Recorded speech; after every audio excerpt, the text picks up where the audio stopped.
Olá, povo da Umbanda! Estamos iniciando aqui mais um episódio do podcast Alma de Poeta. Sejam todos muito bem-vindos. O meu nome é Evandro Tanaka, eu sou médium umbandista. E nesse podcast a gente fala sobre Umbanda, espiritualidade, mediunidade e sobre o que mais? Sobre poesias de um preto velho.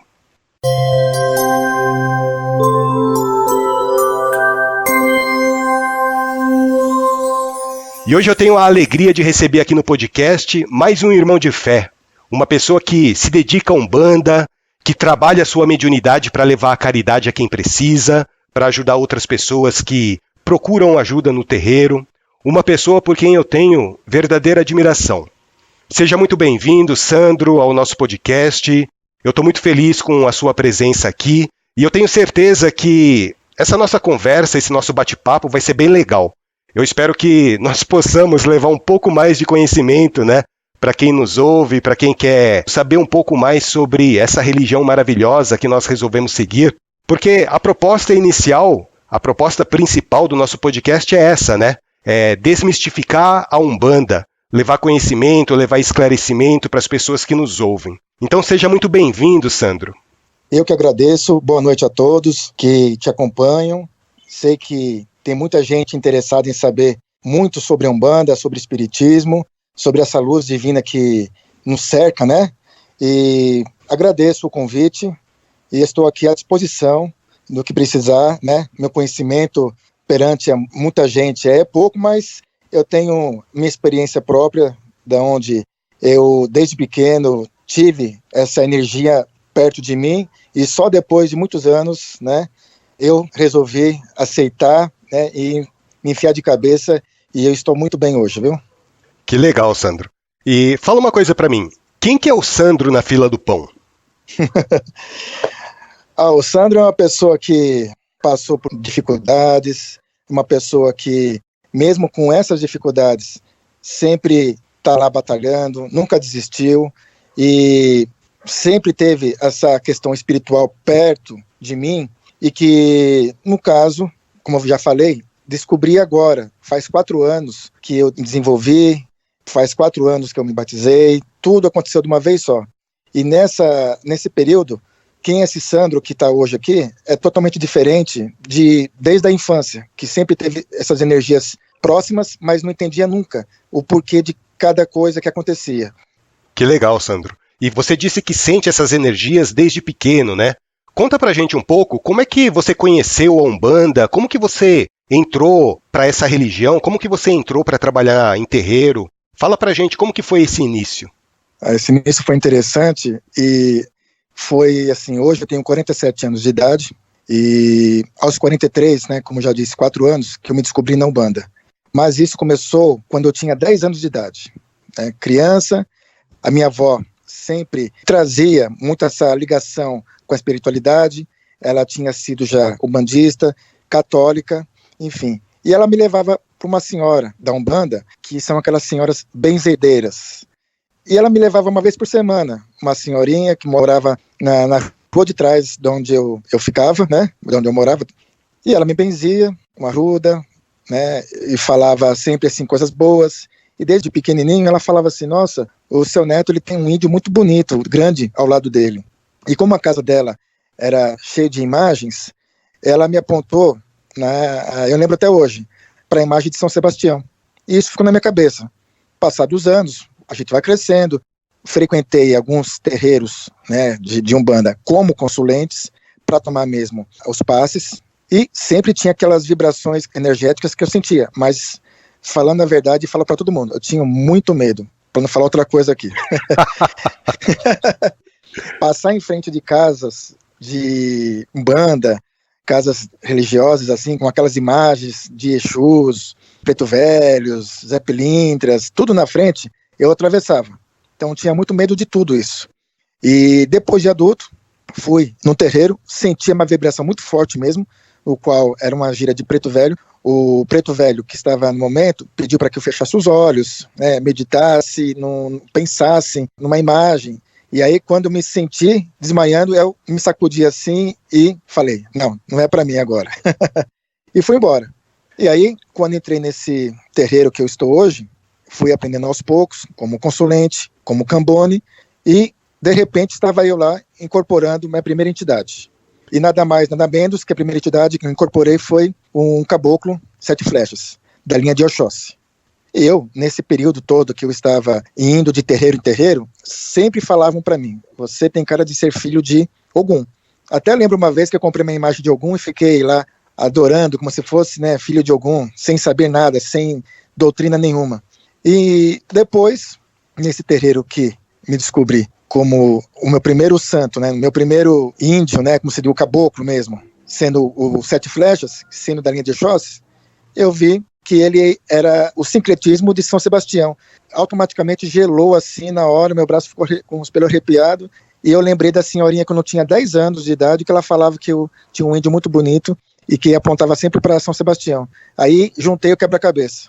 E daí por diante, estou na religião até hoje, me sinto honrado, sempre estudando, sempre tendo conhecimento e sempre passando um pouquinho daquilo que eu aprendi para aquelas pessoas que ainda estão começando e que todo mundo tem dúvida, e aí essas dúvidas a gente vai tirando, né, assim que possível, e claro, o respeito todo com o meu sacerdote, que é o pai de santo, a mãe de santo também da casa, que eu tenho total respeito por eles. Que legal, Sandro, que bacana. E você tinha comentado que antes você sentia bastante medo, né? Antes de você entrar para a religião, quando você era menor, mais novo. Esse medo é um medo muito comum em muitas pessoas, né? Como que você superou esse medo para um dia entrar num terreiro, tomar um passe, passar com uma entidade, conversar com ela? Como que aconteceu isso daí? Foi um processo gradual ou você respirou fundo um dia e falou, hoje eu vou, hoje eu entro lá? Foi gradual e fiquei muitos anos depois desse episódio sem pisar num terreiro de Umbanda. Mas só que eu fui me preparando psicologicamente, porque sempre gostei de ouvir os pontos, sempre gostei de ouvir e assistir em vídeos toda a religião, não somente da Umbanda, mas também do Candomblé. Gosto muito dessas religiões. Eu era aquela pessoa que, se estivesse passando na rua, tivesse uma gíria de capoeira, só o barulho da tabaco eu gostava de ficar ouvindo. E a capoeira era em segundo lugar, era mesmo ouvir o barulho da tabaco. E quando eu tive esse convite para conhecer esse terreiro, alguma coisa me chamou a atenção e falou, é esse daqui que você tem que ficar. Não é tão perto da minha casa. E próximo da minha casa existem cerca de 7 terreiros. Nossa, e eu bastante. fui me descobrir em uma casa que está quase a 30 quilômetros da minha. Então, não é uma coisa assim à toa. Acho que chegou a hora, foi aquela hora. Então teve essa preparação toda e de repente não teve mais aquele medo, teve a curiosidade. Que e aí legal. Os irmãos da casa que são mais experientes foram me explicando gradativamente como que seria o processo. E em cima disso daí tudo, veio todo o estudo que até hoje eu estou adquirindo conhecimento através desse estudo. Que bacana. E pelo que você estava contando, assim, que você já sentia essas energias desde novo, dessas experiências que você teve com a bezendeira, eu imagino que depois que você entrou, passou de assistência para trabalhador, ou trabalhando como Cambone, depois como médium, você também passou por um processo de desenvolvimento mediúnico, né? Como que foi esse processo para você? Demorou muito para você começar a sentir as entidades, para você começar a receber as informações do plano espiritual? Foi muito difícil para você esse processo? Você sentiu alguma diferença no seu dia a dia com a sua percepção mediúnica mais aflorada? Conta pra gente um pouquinho como é que foi essa sua experiência.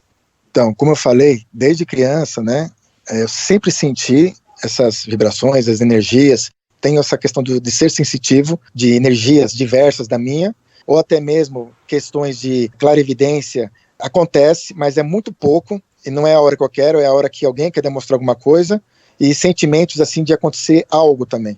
Então isso ainda é novo, nessa questão depois que eu me transformei como médium de trabalho. Mas toda essa parte eu nunca entendia e não sabia administrar como seria dessas sensações que eu tive. E aí quando entrei mesmo no terreiro, foi aonde as informações me trouxeram garantias de que não fique com medo, né? Se entregue, ninguém vai fazer mal para você, a gente está aqui para te ajudar. Então isso eu aceitei, e nessa aceitação começou a fluir melhor. Então fiquei pouco tempo, creio que 2 vezes como assistência, 2 vezes como Cambone, ou seja, mais ou menos aí 1 mês. No segundo mês o pai de santo me colocou na Aruanda e eu senti e deixei. E nessa de deixar, foi uma experiência assim como se fosse de uma montanha russa, de querer chegar ao final e voltar, dar mais uma volta. E depois dessa entidade maravilhosa que eu recebi, que hoje, no caso, é a minha entidade de frente, da direita, foi aos poucos vindo a segunda, a terceira, a quarta, até as que eu tenho todas praticamente hoje da coroa para trabalho. E, assim, são entidades que eu respeito muito. Algumas eu sei das histórias delas quando encarnadas e que fica uma troca de informação, de conhecimento. E, assim, a oportunidade que elas dão para falar sobre a vida dela quando encarnada, né, aproveitar. Então, de algumas eu sei, é muito interessante, né, às vezes é até um pouco cômico, né, as questões, né, por exemplo, do meu baiano. O baiano viveu na Baixada do Pelourinho, ele é uma pessoa super divertida, mas ele gosta, assim, da própria brincadeira, tirar alguma coisa séria e passar, no caso, a sua energia magnética numa forma de brincadeira. Então, às vezes a gente fala, né, baiano só brinca, né, o baiano, ele brinca, mas a brincadeira é séria, ele está te dando um passe ali. Né? E aí foi nessa daí, Evandro, eu me identifiquei bastante, e quando veio a primeira entidade, começou a vir as outras, e aí com estudo em cima de cada uma, foi com que eu fui conhecendo as entidades, e as entidades foram me conhecendo. É uma troca de energia, né? Que legal, que bacana. E uma coisa que eu acho muito legal em você, Sandro, é que você não esconde de ninguém que você é um bandista, né? Todo mundo lá no trabalho sabe que você é do balacobaco. Sim. Todo mundo. Eu não escondo porque eu sei que muito antigamente, quando eu falei para você que andava em terreiros, tomando um passe aqui, tomando um passe ali, tinha muito preconceito quanto a isso. Muito preconceito. E a gente não era muito aceito antigamente. E eu vejo que hoje é mais fácil de conversar. Então, tive sorte de entrar agora nesses 4 anos e estar aprendendo, e eu sou com muito orgulho bandista e falo, sou macumbeiro, sou bandista, sou do balacobaco, sou do batuque, né? Por quê? Hoje em dia também essas pessoas que tinham preconceito, elas estão mais informadas. Toda vez que eu percebo esse preconceito ainda, eu sento e falo com a pessoa. Já conversei com evangélico, já conversei com católico. Eu falo de uma forma clara, que não é querendo que a Umbanda seja melhor que a outra, mas também eu não quero que a outra fale mal da Umbanda. E falando nisso, já que a gente tocou nesse assunto, você na sua vida, nessa sua vida de terreiro, você já sofreu algum tipo de discriminação? Seja no seu trabalho, seja com a sua família, pelo fato de você ser ou de você ter se tornado um bandista? Que eu me lembre, nesses 4 anos que assumi como bandista e batizado na Umbanda, eu não tive questões assim de amigos e familiares. Minha mãe é evangélica, meu cunhado é evangélico, mas eles respeitam. Eles só não gostam muito das imagens que eu tenho em casa, né? Mas... Principalmente as imagens de esquerda, né? Que elas são um pouco impactantes. Onde, inclusivamente, não só uma imagem de esquerda, mas uma firmeza também aqui. Mas a minha mãe, às vezes, vem em casa, ela não tem essa questão de se importar com as imagens hoje. Ela sabe que eu sou um bandista, no meu carro tem uma guia de Exu pendurada, eu até fico brincando com ela, mãe, vou colocar em você, hein? Ela só dá risada. Mas por isso que eu falei, a gente conversou bastante sobre isso, tanto também com meu cunhado, e a gente tem esse respeito mútuo, né, das religiões. A gente sabe que todas as religiões não são perfeitas, tem seus lugares que pecam, né, da sua crença, da sua forma de doutrina. Mas, graças a Deus, onde eu estou, é uma casa que, assim, eu tiro o chapéu da doutrina de lá, da organização, e que eu sei que tem muitas e muitas espalhadas por todo esse Brasil, que também são assim. Então, a gente tem que saber mesmo, né, aonde você pisa. E saber explicar para quando alguém tem uma dúvida. Então, o mais importante é, se alguém tiver algum preconceito, alguma dificuldade, alguma pessoa que faz a cara feia para que você seja um bandista, então você tem que explicar o porquê que ela está desse jeito. Qual foi o pensamento que passaram para ela ter essa discriminação. Então, eu penso dessa forma. Legal. E o terreiro onde você trabalha, que inclusive eu já tive a oportunidade de visitar e eu fui muito bem recebido pelo seu pai de santo, pela sua mãe de santo, é um terreiro muito bonito. E lá, pela ritualística que eu identifiquei, vocês trabalham a Umbanda com um viés assim muito próximo ao Candomblé, né? Inclusive, a casa é frequentada por pessoas que são ligadas ao Candomblé. E além disso, eu vi que de vez em quando, principalmente nas gírias de esquerda, são feitos rituais de quimbanda. Você pode falar um pouco mais pra gente sobre essa sua experiência, a experiência que você tem nesse terreiro, trabalhando numa casa que tem essa mistura de ritualística? Tem hora que é umbanda, tem hora que vira pra quimbanda, tem elementos do candomblé inseridos. Como que funciona isso? Sim, lá no terreiro onde a gente trabalha, ela é uma casa, sim, grande, bonita, com bastante orientações para todos os filhos e consulentes. As imagens, firmezas, assentamentos de candomblé ficam do lado externo da casa, ao ar livre, e lá tem as forças da natureza, dos orixás, né? E dentro do salão da Umbanda, ela já é totalmente 100% ligada ao mundo espiritual da Umbanda. E sim, quando há uma gira de esquerda, a gira de esquerda, hoje, ela está ligada para Quimbanda. E essa mistura da Quimbanda, eu aprendi ali mesmo, no próprio terreiro. Eu nem sabia que existia Quimbanda. Para mim era só Umbanda e Candomblé. E aí na Quimbanda eu descobri um pouco sobre essa forma dessa ritualística. Então, é uma energia forte, que eu tive que saber administrar isso nas minhas incorporações, estudar mais sobre isso e fazer com que isso não me prejudicasse, porque é uma energia muito forte. Entendi. E essa energia forte tem que estar preparado de conhecimento de doutrina e também, né, no caso, de toda a energia que está lá. Falando em conhecimento e doutrina, Sandro, pelo que eu entendi, a sua formação como trabalhador numa casa espiritualista, ela se deu principalmente nesse terreiro que você trabalha hoje. E o fato desse terreiro misturar Umbanda e Candomblé me deixa muito curioso, sabe? Porque, por exemplo, o conceito de orixás, né? O conceito de orixás no Candomblé é diferente do conceito de orixás que tem na Umbanda. Pela doutrina que você estuda na sua casa, como que você interpreta hoje os orixás? Como que você diferencia, por exemplo, a energia de um orixá da energia de uma entidade que está dando atendimento? Você já tem essa percepção? Você já chegou a uma conclusão de como que você vê os nossos orixás na Umbanda? O que eu posso dizer é o seguinte, no próprio terreiro mesmo, a gente não cultua o candomblé, é somente a Umbanda.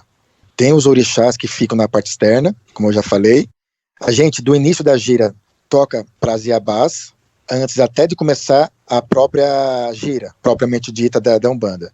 Então, assim, a gente tem muita ligação mesmo com o candomblé, até porque algumas vezes vai um babalorixá, que é muito amigo nosso, e que às vezes vamos também ao barracão dele, às festas, e que um ajuda o outro, né? Mas não se mistura, vamos dizer assim. Que legal. Um ajuda o outro. Então, a questão mesmo da Umbanda, no próprio terreiro, não é tocado nenhum tipo de gira ou algum ritual de candomblé. Sim, é somente 100% Umbanda. Mas temos o respeito, sim, e temos os trabalhos que, se for necessário fazer para candomblé, são feitos nesse outro barracão do nosso amigo babalorixá. E, para finalizar, essa questão do candomblé com a Umbanda é somente, assim, entendimento. Porque quanto mais experiência, quanto mais entendimento, é melhor. E as forças dos orixás, pelo meu entendimento, são mais pesadas.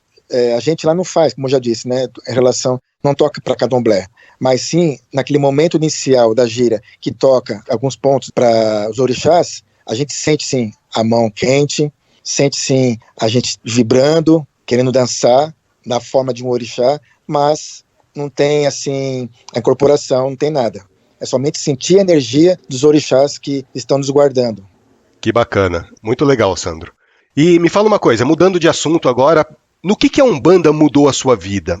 Você se considera hoje uma pessoa diferente da pessoa que você era antes, pelo fato de estar fazendo um trabalho espiritual junto com seus guias desencarnados? Sim, muda tudo. Por que muda tudo? Para quem me conhece antes da Umbanda e hoje, onde eu estou, muda a forma de pensar em relação do perfil comportamental, muda o jeito de pensar quando você está com outras pessoas, muda o jeito de pensar, de receber a informação de outras pessoas, muda a forma sua de agir, tanto à noite, durante o dia, à tarde, no trabalho, em casa. Então, assim, no meu caso pessoal, eu sinto que fico sempre sentindo a presença deles nos protegendo. E por conta disso, aquela voz que vem lá no fundo, não faz isso, faz aquilo, não vai ou vai. Então hoje eu respeito esses sentimentos, essa voz que fala lá no fundo, quando é para fazer alguma coisa. que você sente que não é você que está pensando, é alguma coisa que está te falando. E, como já falei, né, sou novo, tenho 4 anos só da Umbanda, e ainda estou descobrindo. E eu fico pensando às vezes, será que, quem que está falando isso, né? Eu sei que é alguma entidade, mas qual entidade está falando isso? E eu acho interessante, Sandro, enquanto você estava falando, eu estava pensando aqui, que acaba mudando até o nosso estilo de vida, né? Às vezes, Sim, coisas que a bastante. gente gostava antes, a gente já não dá muita importância mais. Os nossos gostos vão. Eu não sei se a palavra certa seria se aprimorando, né? Mas os nossos gostos vão se modificando depois que a gente começa a fazer um trabalho sério com a espiritualidade, né? Sim, as escolhas, principalmente, elas vão aflorando e você vai vendo a diferença do passado para agora, e é uma coisa automática, sem forçar, sem nada. Você vai só tendo aquele clarão e pensar, nossa, olha só como mudou e como era antigamente. Foi a forma de pensar que você vai tendo todo esse apoio espiritual. Não é só quando está incorporado. Não é só quando está incorporado que vai ajudar as pessoas que estão precisando. Mas eles estão aqui. Eles estão sempre uma ligação, né? É um cordão umbilical que a gente não enxerga.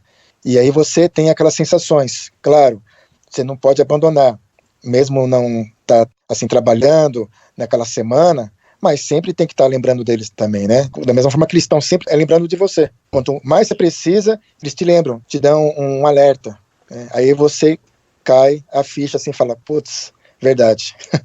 Sim, verdade. Agora eu vou te fazer uma pergunta delicada, eu quero ver como é que você vai sair dessa. Relacionamento dentro de terreiro. Tem casa que Certo. aceita, tem casa que não aceita.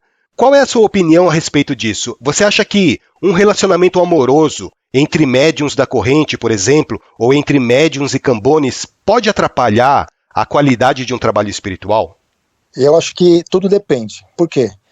Existe a questão da doutrina.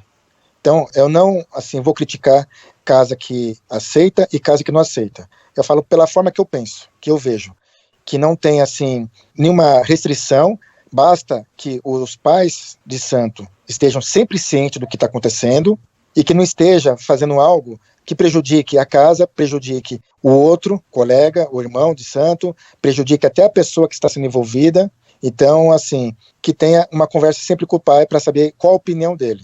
No terreiro onde eu frequento, existe sim casais, marido e mulher, e não há problema nenhum, pessoas que já se conheceram no terreiro, e também não teve problema nenhum, como também já teve problemas, né? Então isso é tudo levado aos pais de santo, e nessa posição que eu falo, tem que ser conversado sempre. Antes de acontecer qualquer coisa, converse com o seu pai de santo, ver o que ele acha. Eu acho que fica, não sei, uma opinião minha, talvez até o relacionamento fique até mais fácil quando a pessoa trabalha no terreiro ou ela professa a mesma fé, né? Porque eu acho Sim, que é muito difícil, por exemplo, você é um bandista, aí você começa a se relacionar com uma moça que é católica ou que é evangélica. Por mais que dê certo o relacionamento de vocês, a gente não sabe até que ponto que ela vai entender, por exemplo, os preceitos que a gente tem que fazer de tempos em tempos, né? Então, sim. antes da gira, 24 horas ou 48 horas antes da gira, ou 3 dias, ou até 7 dias antes da gira, a gente não pode fazer um monte de coisa para atender o preceito que é exigido para aquela consagração. Então, de repente, se as duas pessoas elas professam a mesma fé, elas se entendem, né? Talvez até fique até mais fácil, né, um relacionamento. Eu não sei, o que você pensa a respeito disso? Você já conheceu pessoas assim que tiveram dificuldades de relacionamento por causa de não entenderem as exigências que a Umbanda muitas vezes faz para os médiuns que são trabalhadores? Sim, eu mesmo. Eu posso ser exemplo disso, né? Meu relacionamento anterior, no início, era mil maravilhas, dava maior apoio.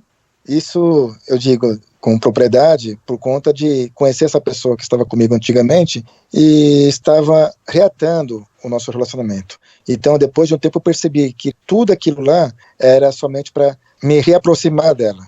E passado algum tempo, vieram as críticas, inclusive foi até um pouco lá para conhecer, e isso depois começou a incomodar essa pessoa por conta mesmo dos preceitos, por conta de estar tendo que ir no final de semana. Então isso começou a incomodar e começou a criticar, e isso começou a me incomodar, e não mais ela, a mim. Então isso também pesou bastante, do fato que também, fora outras situações particulares, pesou bastante também para que nós não estamos hoje, né?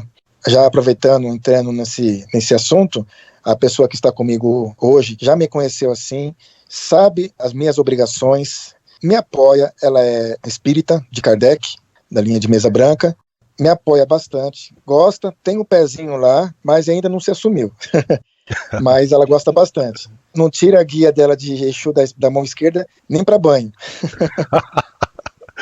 Ai, que bacana. E respeita muito. Então, assim, o que importa, seja dentro do terreiro, tendo uma relação pessoal, matrimonial, ou fora dele, eu acho que tem que ter também um comum acordo entre o casal, para poder seguir em frente, respeitar. E se fosse também evangélica e respeitasse, não tem problema nenhum. É a mesma coisa, né? A gente mudando só um pouco do foco, aquela briga do casal ser um corintiano e outro ser palmeirense. Sim. Um brinca com o outro, um tira o barato do outro, mas o respeito é mútuo. É você que está com a pessoa. Não é a religião, não é o time, não é a política. Então é você com a pessoa. Então a questão da transparência e comunicação para quem está com você é o mais importante. Sim, é verdade. Eu concordo totalmente com você. E eu falo pro pessoal aqui, né, que tá ouvindo a gente, que olha, namorar com um médium trabalhador de Umbanda ou com uma médium trabalhadora de Umbanda é muito complicado, viu? Porque às vezes você quer sair com o seu namorado, com a sua namorada, né, pra tomar alguma coisa, e ele fala, não posso, eu tô de preceito. Às vezes quer ficar junto, né? Quer namorar, não posso, tô de preceito. Às vezes vai no terreiro, trabalha até tarde, volta de madrugada porque estava fazendo a caridade lá com os guias. E não é todo mundo que entende isso, né, Sandro? Não é todo mundo que tem essa compreensão, essa paciência de aceitar aquilo que a outra pessoa se prontificou a fazer, né? Sim, você me lembrou agora uma situação até cômica, né? Recentemente, a gente foi num casamento de um grande amigo nosso, e eu estava de preceito, mas estava firme lá, passando uísque, cerveja, alguns tipos de comida, e eu não podia comer quase nada do que estava lá, e beber muito menos. Sim. Aí minha esposa, olha que engraçado, ela que ficava lá, não é para beber, não pode. Ela que ficava me lembrando. Muito bacana isso aí, muito bacana. Então ela me ajuda também em tudo isso, né? Então, como eu falei brincando, ela tem um pezinho lá, mas ela admira muito a Umbanda, ela tem um grande respeito pelas entidades, pelas as que eu tenho, pelo terreiro, né? Então acho bonito disso, compartilhar assim uma coisa legal, sem precisar tendo que explicar muito, né? Então fala uma vez, já ela entende, então tá bom. Não vai poder fazer isso? Ok. Aí até a forma da refeição, ela já sabe, então ela não vai fazer carne vermelha, ela vai fazer um peixe, eu não preciso ficar falando para ela. Ou ela fazer cara feia de dizer, nossa, que sacos daí, não pode comer, eu também não vou poder comer. Então ela não liga para isso. Ela entende muito bem como funciona e ajuda ainda, né, a gente a fortalecer a fé. Eu acho muito bonita essa cumplicidade. Sandro, só para terminar aqui o nosso episódio, o que você teria a dizer para as pessoas que ainda não conhecem a Umbanda, mas que têm curiosidade de visitar um terreiro? Sei lá, tipo, que aconselhamento que você daria para essas pessoas? Na sua opinião, o que ela deveria observar ou como ela deveria se comportar na primeira vez que ela visita uma casa de Umbanda? Bom, primeiramente, eu acho que o meu conselho, a pessoa vai de mente aberta. Entra de mente aberta, observa a ritualística, a pessoa tem que saber sentir se está bem nesse local, se as energias de lá são boas na hora de sair, saber se for bem atendido, e depois ela mesma vai fazer uma reflexão de tudo isso. Caso ela se sentir bem de todo esse passo a passo, eu acho que ela deveria fazer mais uma vez, mais uma semana, conhecer todas as entidades que estão passando lá e observar os banhos que são passados, uma palavra, um benzimento, como é feito, para depois observar que acordou melhor no dia seguinte. Então, ela vai observando todo esse passo a passo. E ela depois, se ela tiver uma predisposição para uma mediunidade, eu tenho certeza que o Pai de Santo ou a entidade-chefe vai começar a chamar mais vezes, até para ela sentir as energias lá dentro. E daqui a pouco, quanto menos ela esperar, ela vai estar de branco lá já girando. Ou, no caso, começando, né, a participar como Cambone, a trabalhar como Cambone. Eu, graças a Deus, até esticando um pouquinho esse ponto, tiveram já 2 pessoas, amigas minhas, que hoje estão lá dentro do terreiro, trabalhando, se desenvolvendo, e um deles hoje, meu amigão mesmo, que estava como Cambone, hoje já está como um Ogã da casa. As entidades, a energia da casa, escolheram ele para estar onde está hoje. e está se dando muito bem com o Mogan. Que legal, que bacana. Sandro, eu agradeço imensamente pela sua participação aqui no podcast. Eu fiquei muito feliz de você ter aceito o convite de conversar um pouquinho sobre Umbanda, sobre espiritualidade. E você teria alguma consideração final a fazer para o pessoal, para as pessoas que estão ouvindo a gente? Primeiro, agradecer o convite. É uma honra ter participado. Além de sermos irmãos aí de fé, ter esse sucesso que eu sei que esse canal é ouvido por muitas e muitas pessoas, tem um conceito muito grande, ou seja, é o caminho certo, senão não teria tanta gente te ouvindo assim. Eu agradeço também a quem te ouve. Eu acho que é uma troca de experiência, uma troca de energia, e as considerações também finais, eu gostaria de deixar para o meu pai de santo, para minha mãe de santo, não sei se pode deixar os nomes. Né? Claro, inclusive eu ia até perguntar isso para você, você mora aqui em São Paulo, na capital, né? O pessoal que mora aqui em São Paulo, na mesma cidade, e eventualmente queiram conhecer o terreiro onde você trabalha, eu não sei se você teria autorização para passar o endereço para eles, para irem lá conhecer a gira. Sim, a casa, no momento, ela está fechada diante dessas questões de pandemia, mas as giras, elas acontecem todas as quartas, das 20 horas em diante, e ela fica lá na freguesia do Ó, na Zona Norte. Fica na rua Benedito Guedes de Oliveira, 187. E o pai de santo é o pai Araújo, de Omulu, e a mãe Radine, são os dirigentes da casa. E são duas pessoas fantásticas, né, que eu tive a oportunidade de conhecer. Eles me receberam muito bem, me trataram muito bem. A gente percebe que eles têm um carinho enorme por aquilo que eles fazem. Sim, eles tratam os filhos de santo como filhos mesmo. Até mesmo questões, às vezes, particular, eu peço orientação para ele ou para ela. A sabedoria que os dois têm, eu admiro muito. Então eu tiro o chapéu para os dois. Por isso que eu estou até hoje lá, né? Só para a gente matar a curiosidade aqui, como é que chama o terreiro onde você frequenta? É o Templo de Umbanda, Vó Bina da Guiné e Cobra Coral. Templo de Umbanda, Vó Bina da Guiné e Cobra Coral. A casa, ela é regida pela matriarca da Vó Bina da Guiné, de Omulu, que é o pai de santo, e o chefe da casa é o Cobra Coral, que é o caboclo do pai também de santo, que é ele que guarnece a casa, né, nessa segurança, na parte espiritual. Legal. Então, gente, se vocês quiserem conhecer o terreiro onde esse meu irmão querido trabalha, o Templo de Umbanda da Vó Bina da Guiné e Cobra Coral, aqui em São Paulo, na freguesia do Ó, sintam-se à vontade. Se vocês não anotaram o endereço, podem entrar em contato comigo, que eu vou ter o maior prazer de passar a mensagem de vocês ou o contato de vocês para o Sandro, que ele vai poder orientar da melhor forma como é que chega lá. E é isso, continuem desenvolvendo a espiritualidade de vocês, procurando os caminhos. Eu tenho certeza que os nossos orixás estão sempre presentes na nossa vida, irradiando energia, e os nossos guias estão sempre iluminando a nossa coroa para que a gente tome decisões certas nessa nossa caminhada. Eu agradeço mais uma vez, Sandro, pela sua boa vontade de estar aqui no podcast. E se vocês gostaram do episódio de hoje, continuem acompanhando o nosso podcast pelas principais plataformas de áudio. A gente está presente no Spotify, no Deezer, no Amazon Music, Google Podcast, Apple Podcast, YouTube. E se vocês quiserem, vocês também podem acompanhar todos os nossos episódios no nosso site. Anota aí, almadepoeta.com.br. Entrem lá, mandem uma mensagem para mim. Se vocês ficaram com algumas dúvidas, ou tem alguma sugestão, ou tem alguma crítica, podem mandar mensagem que eu vou ter o maior prazer de responder. Tá certo? Um grande abraço a todos, fiquem com Deus e que o nosso Pai Oxalá abençoe a caminhada de vocês sempre.